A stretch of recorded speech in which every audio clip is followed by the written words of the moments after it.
about to kickstart the video, but wanted to take a second to remind y'all to subscribe, like, and comment so I can better understand how to improve on the content to continue to uplift us forward. Alright y'all, thank you.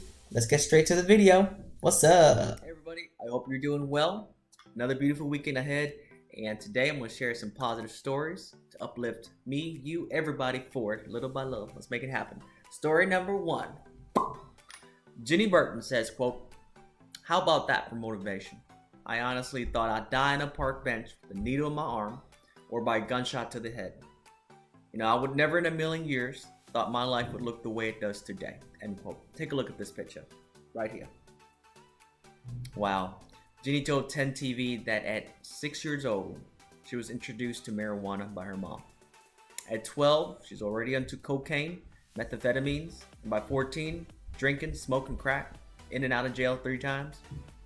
Jenny told 10 TV, now with a bachelor's degree in political science, quote, "If you would have told me that my life would look like it does today, 8.5 years ago, I would have called you a liar." She continued on saying, "Stop selling yourself short. You don't know what tomorrow might bring, so you might consider starting today." End quote. If Jenny Burton can set a complete life makeover, what does it mean for us? We go through the difficulties in our lives. Anything is possible. Thank you, Jenny.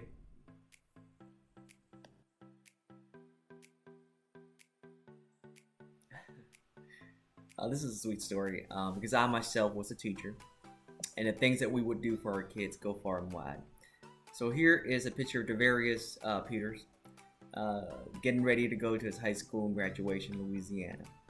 When he got to the school, one of the school employees didn't let him into the building because Devarius was wearing sneakers with white soles.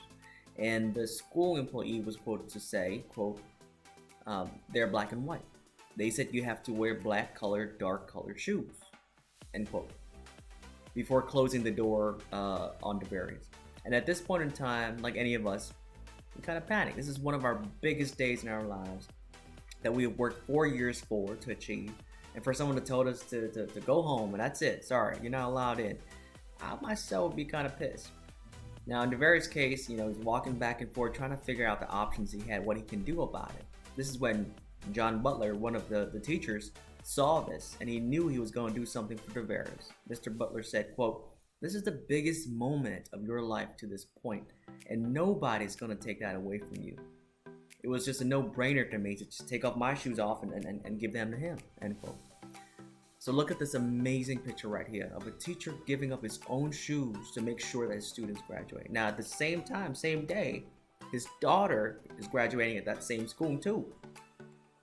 And Mr. Butler added, quote, "Be kind to one another, be thoughtful, be empathetic, try to understand where other people are coming from. I just try my best to be the best human I possibly can, best for my kids, and I try to lead by example every day," end quote. Mr. Butler, thank you for doing what you're doing. Devarius, congrats, brother.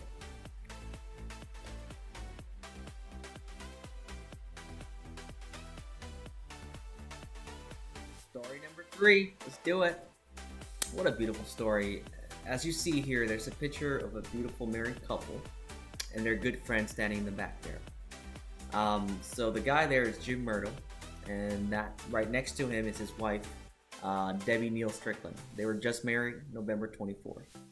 2 days later after marriage, she gave her kidney to the lady standing on top there.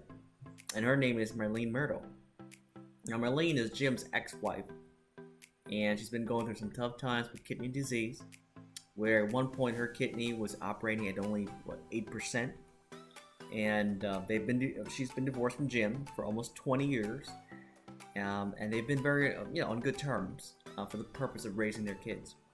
And Marlene was soon to be a grandmother, and so Debbie wanted to make sure she had a chance to see her grandkids, and Debbie wanted to do something for Marlene, and quoted to say, "God told me you're a match and you need to do this," end quote. So after everything was set, after the many COVID delays and whatnot, November 24th, 2 days after their wedding, on November 22nd, Debbie gave her kidney to Marlene. She said, quote, "It was the most amazing day of my life until 2 days later, and that was also the most amazing day of my life." So after giving her kidney to Mylene, they both asked about each other in the hospital, make sure each other were fine. And now they became more than friends. They become kidney sisters, joined by compassion and care for each other. And Mylene was quoted to say, "This is what the world's about. Family. We need to stick together. She saved my life." End quote. What a beautiful and amazing story. You know, how many of us are willing to give a kidney just like that? You know what I mean? After our way. Amazing. Be blessed, y'all. Be well. Have a beautiful and wonderful weekend. Much love.